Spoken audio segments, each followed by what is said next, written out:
Organizador el habernos invitado a este simposio cardiovascular, que definitivamente será una puesta al día prácticamente sobre todos los procedimientos modernos que se están realizando, no solamente en nuestro país, sino a nivel mundial, ya que compartimos experiencias con la Sociedad Europea de Cardiología, el American College, el American Heart, y más o menos, por lo menos, mantenemos una información adecuada al respecto de lo que se está haciendo dentro de la modesta actuación de nuestros cardiólogos intervencionistas y ahora electrofisiólogos.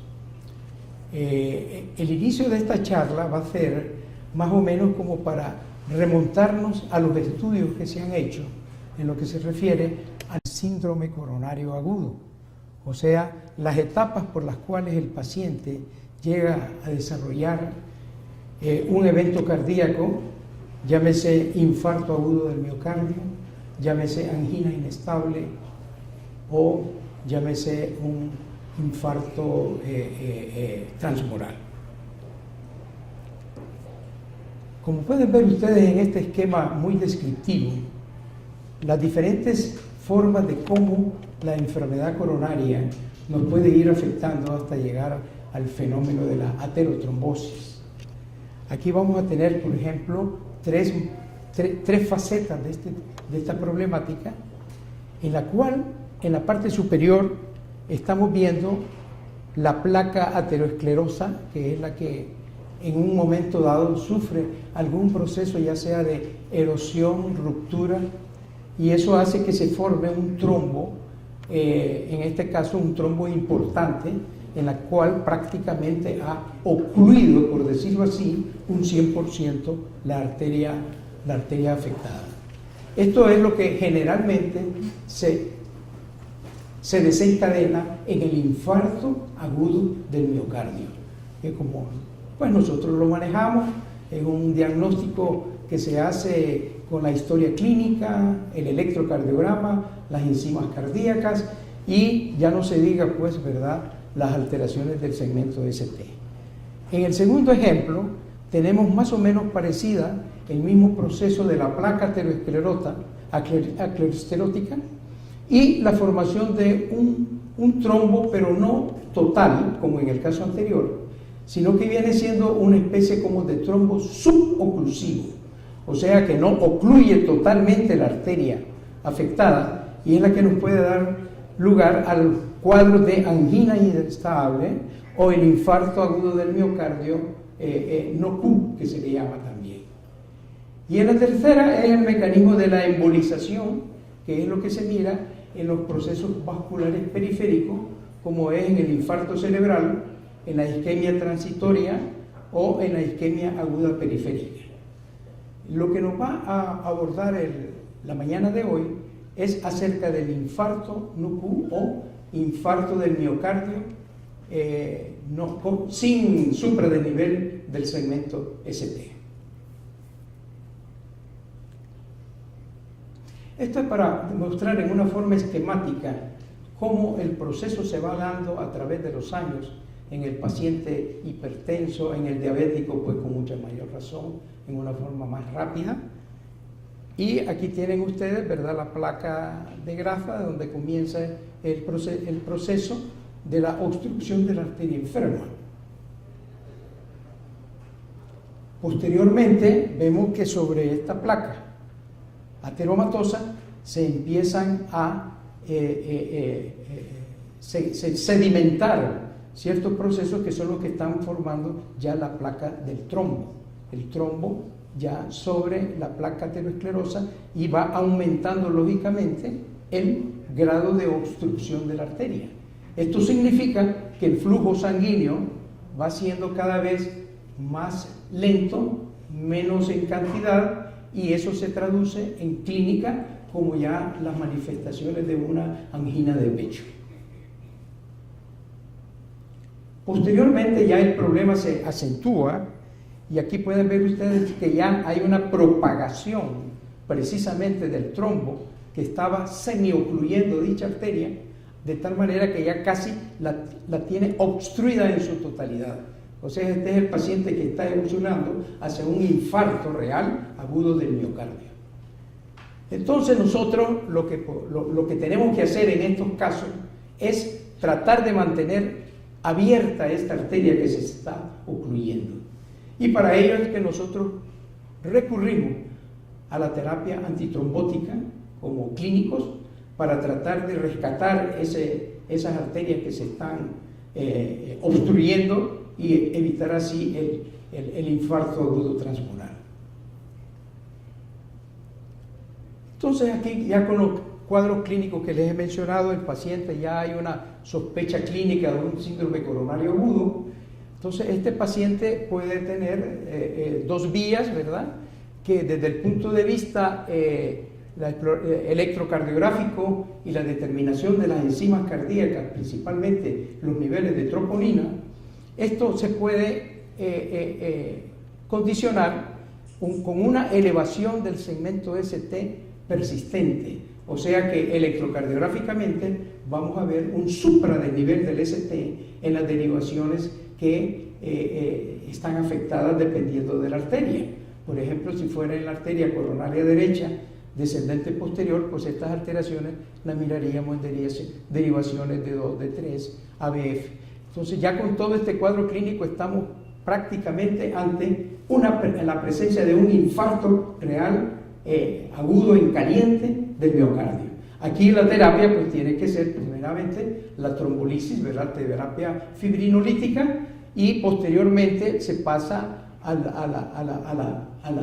procedimiento que sería el percutáneo, que posteriormente nos va a hablar el doctor Rolando Virón. De tal manera que nosotros nos vamos a enfocar a este caso que no hay elevación del ST, que el abordaje lo vamos a hacer prácticamente, como les decía yo, a base de los antitrombóticos, y para ello recurrimos al uso de la heparina, ya sea no fraccionada o la de bajo peso molecular, al ácido acetilsalicílico, el clopidogrel, y parte del tratamiento médico sería la prescripción de beta bloqueadores, nitratos o antagonistas del calcio también, si hay alguna contraindicación para los beta bloqueadores. Entonces, teniendo ya este cuadro y lo estamos manejando clínicamente, si es un paciente que, aparte de todo lo que hemos platicado, tiene un alto riesgo, ¿verdad? O sea, de desencadenar un evento cardíaco mucho mayor, entonces aquí se recurre directamente a los inhibidores de la glucoproteína 2B3A, que se usa por vía intravenosa para posteriormente pasar al salón de hemodinámica. Por el otro lado, si es de bajo riesgo, que son los pacientes casi que vemos nosotros en la atención médica primaria o en nuestro consultorio, pues tenemos la oportunidad de, dependiendo del paciente, someterlo a una prueba de estrés, ¿verdad?, con mucho criterio, o bien mantenerlo ya con estos tratamientos que hemos mencionado anteriormente. Aquí tenemos una serie de estudios que se han hecho tratando de uniformar el abordaje de estos pacientes. Como pueden ustedes, generalmente tenemos que someter al paciente primero a un tratamiento con los antitrombóticos. Ya habíamos mencionado que el que más estamos utilizando en nuestro país es el clopidogrel, a dosis estándar, que puede ser una dosis de carga de 300 miligramos recién pasado el evento durante las primeras horas, y posteriormente, si logramos estabilizarlo, lo podemos mantener a la dosis de 75 miligramos por día. A esto le podemos agregar la aspirina con la dosis de carga de 300 miligramos, o mantenerlo con 100 miligramos al día. Algunas controversias han dado porque se ha hablado de ciertos pacientes que tienen resistencia al efecto del clopidogrel, y como es difícil medir la adhesividad plaquetaria para ver si realmente esta dosis está funcionando, han recomendado duplicar la dosis del clopidogrel, que sería dosis de 600 miligramos de carga, y mantenerla a 150 miligramos por día durante 7 días, y posteriormente 75 miligramos por día, dependiendo si se hizo un procedimiento de cardiopatía, de cardiología intervencionista, como es la implantación de una endoprótesis, o sea, stent. Una vez que se hace ese procedimiento, se recomienda continuar con el clopidogrel y aspirina para evitar precisamente la oclusión de esa endoprótesis que tiene el paciente a la que se le ha instalado. Como les decía, aquí tienen varios estudios que se han realizado, ¿verdad? Algunos han recomendado, por ejemplo, la dosis de aspirina de 81 miligramos 4 horas antes de pasar a hacerse el procedimiento. Aquí tienen el clopidogrel 300 miligramos 2 horas antes del procedimiento invasivo. Y posteriormente, si la situación del paciente es bastante delicada, de alto riesgo, se recomienda entonces agregar uno de los inhibidores de las glucoproteínas 2B, 3A, como es el tirofibam, por ejemplo, que aquí lo tienen ustedes abajo. Aquí está otro estudio donde están, digamos, ya los pacientes tienen criterios de alto riesgo, como es la edad. Son pacientes que son mayores de 60 años, que tenemos que las enzimas cardíacas, principalmente la creatinfofoquinasa, está elevada y el ST ya tiende a disminuir. Entonces se maneja, pues, ¿verdad?, con la combinación de aspirina, clopidogrel más enoxaparina por vía subcutánea. Posteriormente, dependiendo de la evolución, se puede decidir el agregar el 2B, 3A, y comparado con el placebo se ha visto que hay una mejoría importante cuando se hace este procedimiento. Esto generalmente se hace antes de que pase o dentro de la misma sala de hemodinámica, que es lo que nos va a dar una protección y disminuir los eventos cardíacos que se presentan a veces después del procedimiento.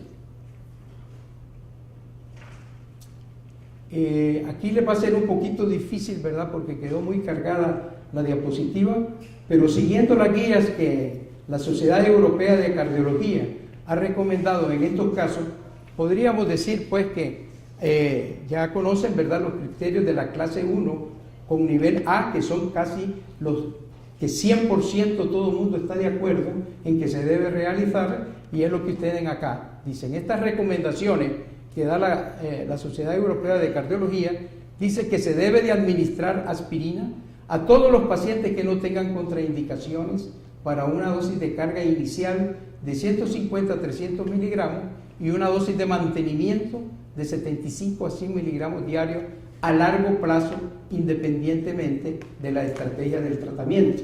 O sea que todo el mundo está de acuerdo, pues, que aspirina tiene que entrar casi en todos los casos, a menos que haya una contraindicación, ¿verdad?, gastritis, úlcera activa o algunos problemas de alergia, como el famoso reacciones que dan principalmente en la piel. Número 2, se debe añadir un inhibidor P2Y12. Aquí estamos hablando del clopidogrel, que es el que nosotros manejamos. En otros lados hay el prasugrel, y esto debe de ser agregado a la aspirina lo antes posible y mantenerlo durante 12 meses, excepto cuando haya contraindicaciones como riesgo excesivo de sangrado. O sea que estos pacientes tenemos que hacerle un estudio profundo de su tendencia hemorragípara.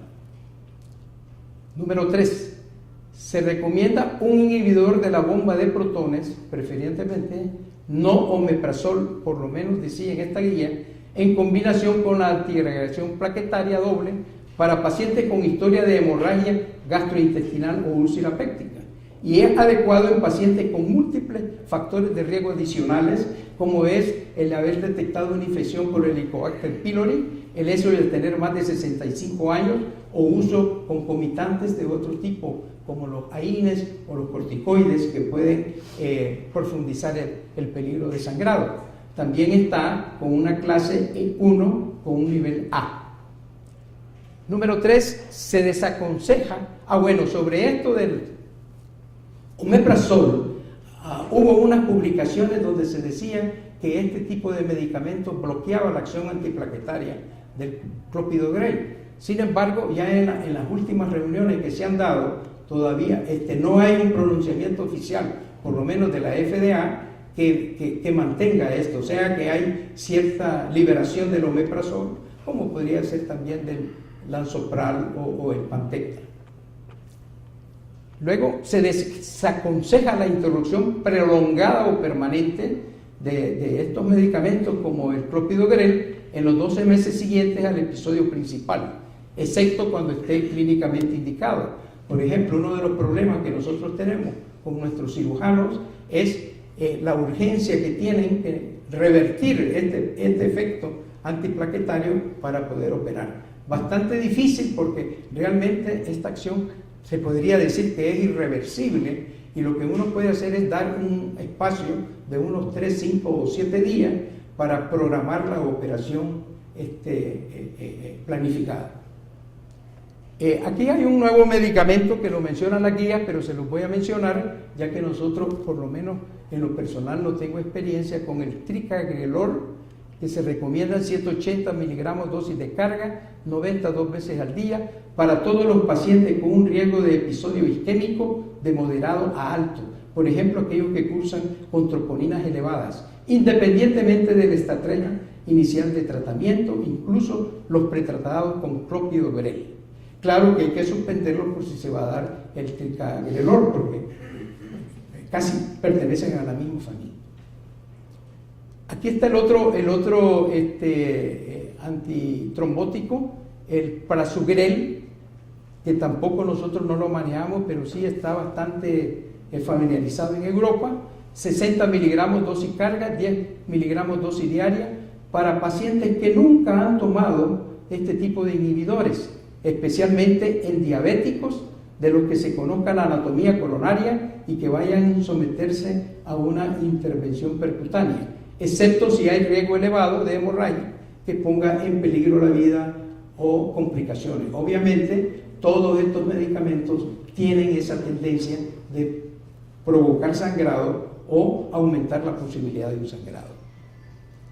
Se recomienda clopidogrel 300 miligramos de carga y 75 diarios para pacientes a los que no se puede tratar, ya decía, con Ticagrelor o Prasugrel. En este caso nuestro, pues solamente manejamos el clopidogrel.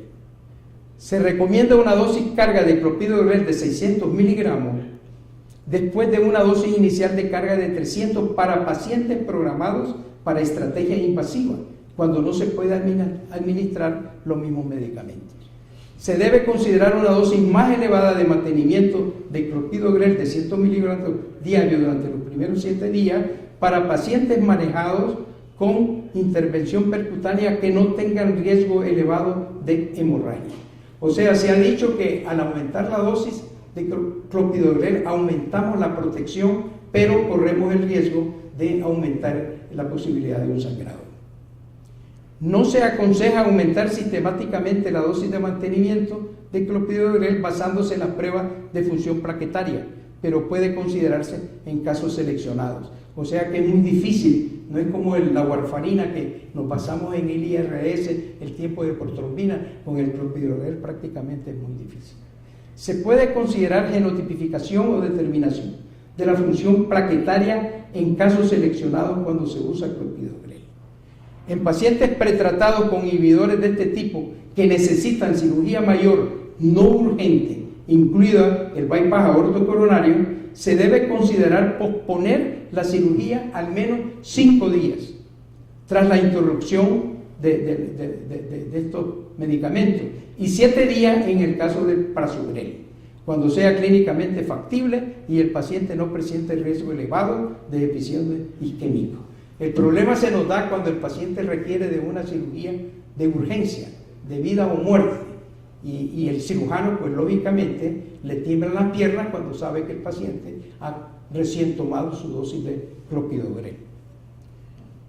Se debe considerar reiniciar el tratamiento después de la cirugía bypass aortocoronario en cuanto se considere seguro. Y esta recomendación es muy muy válida para médicos generales, internistas, atención primaria, en el cual no está recomendado combinar aspirina con un antiinflamatorio no esteroideo.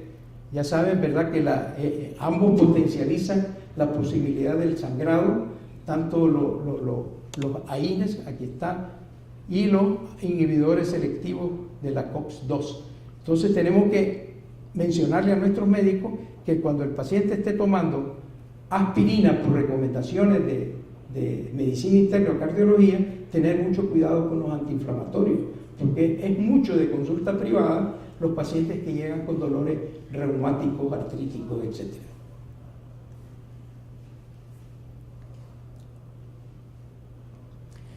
Esta última ya se refiere directamente a los inhibidores de receptores de la glucoproteína 2B3A. Estuvo muy en boga, recuerdo cuando se inició el Centro Nacional de Cardiología, sus operaciones, se utilizaba mucho un producto Agrastat de Merck Pandon, que era lo que se conseguía aquí en Nicaragua, y generalmente dice que para su uso debe tomarse en relación con el riesgo de episodios isquémicos y hemorrágicos, ya que se dieron algunos casos que había sido felizmente superada la intervención, pero posteriormente se nos complicaban con problemas hemorrágicos.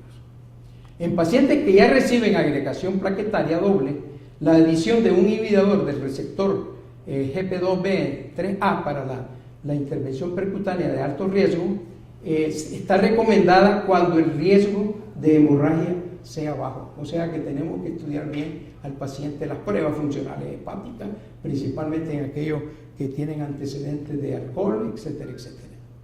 Se puede considerar la administración de eptifipatida o tirofiban, que es el que nosotros conocemos, a pacientes de alto riesgo que ya reciben antiagregación plaquetaria doble, antes de la angiografía precoz, si hay isquemia en curso y el riesgo hemorrágico es bajo. No está recomendado administrar sistemáticamente estos inhibidores antes de la angiografía en una estrategia terapéutica invasiva. Antes hubo algunos casos que se hicieron.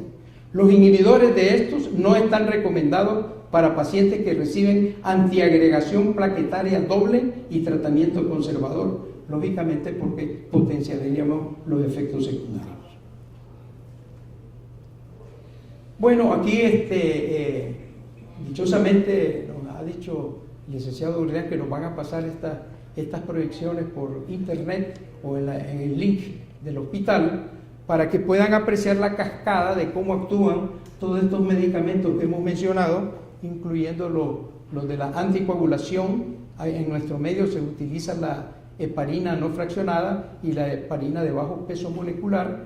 Aquí está el mecanismo de cómo ellos actúan bloqueando, por ejemplo, el factor 10 de la cascada de la coagulación, y en el otro grupo están los antiplaquetarios, donde está el ácido acetilsalicílico, que todo el mundo conoce, ¿verdad?, que disminuye la producción de tromboxano.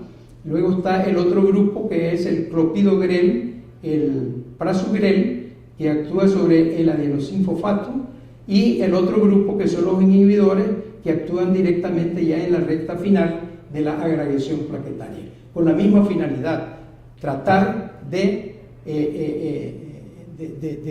baratar, por decirlo así, el trombo suboclusivo que nos está dando el cuadro de infarto sin elevación del segmento ST. Bueno, quiero despedirme de ustedes con esta pieza autóctona nicaragüense, ¿verdad?, donde representa una cerámica con la imagen del macho ratón, nuestro pájaro nacional y la flor de Sacuanjoche, nuestra nicaragüanidad en este mes de la patria. Muchas gracias a todos. Gracias.